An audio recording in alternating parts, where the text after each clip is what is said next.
Hi, it's Gina Din-Kariuki, and you're watching Shaping African Conversations.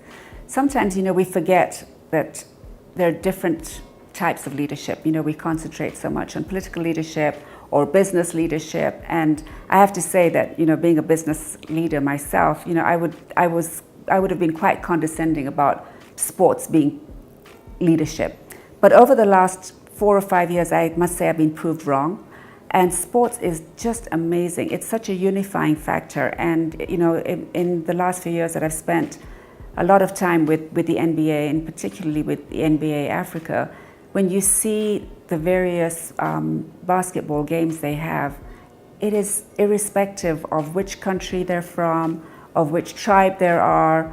I mean, there's girls and boys playing. It is so amazing. And I've been to, a number of the games across the continent that NBA Africa camps have, the junior leagues that they have. I'm really excited to be going to Dar es Salaam in the next couple of days for the NBA Junior League there. And we just started the NBA Junior League in Kenya this year. But it is so amazing. The outreach is just incredible. And, the NBA just has a certain X factor about it that just makes it so much about inclusivity and so much about ensuring that every player has self-respect, that realizes that they're amazing, that realizes their potential. And it's just the values that the NBA has as a brand has really impressed me. It's a sport that, that has incredible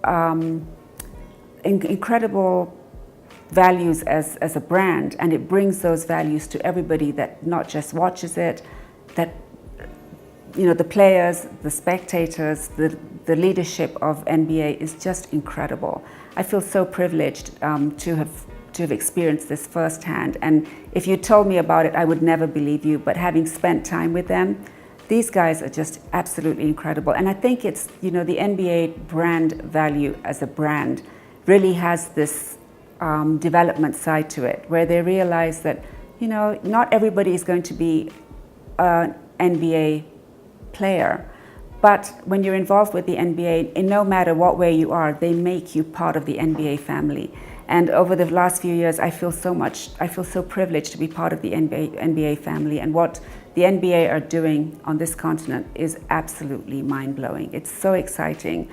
I think, there's sports just generally on this continent could be used for so many different, peace building activities, for communities, for actually equipping the young people with the skills to play the game, but also with the skills to get involved in the management of the game, because people get very passionate about sports, and so it brings people together, that groups of people that might have never got together otherwise. And I think that's a huge potential that I've seen. And NBA Africa will, I have no doubt in my mind, change a lot on this continent just because of the outreach that they have to the youth in so many different countries of Africa. It's so exciting and it's so inspiring. I mean, really, I spend time with them and I come away having learned something. I come away just inspired because they care. And I think that's really what we all need to, we need to have, is we need to care. People need to know we care. And I don't think you can leave an NBA event without knowing that NBA cares. It's so special. And I'm so privileged that I have them in my life. And I'm excited to see where NBA Africa goes. They've done so much in just the few years that they've actually established an office in Johannesburg. Amadou Fall, who runs NBA Africa, is the most inspirational person that you could come across. He is amazing. He really cares about developing the youth of this continent. I've spent so many hours talking to him, and his agenda is always the same. It's always this urgency and this passion for how are we going to impact the youth, and I just share that passion. So it's just great that I can help wherever I can, in whichever way, small way that I can, to help NBA Africa further their agenda for this continent, and it's just very exciting.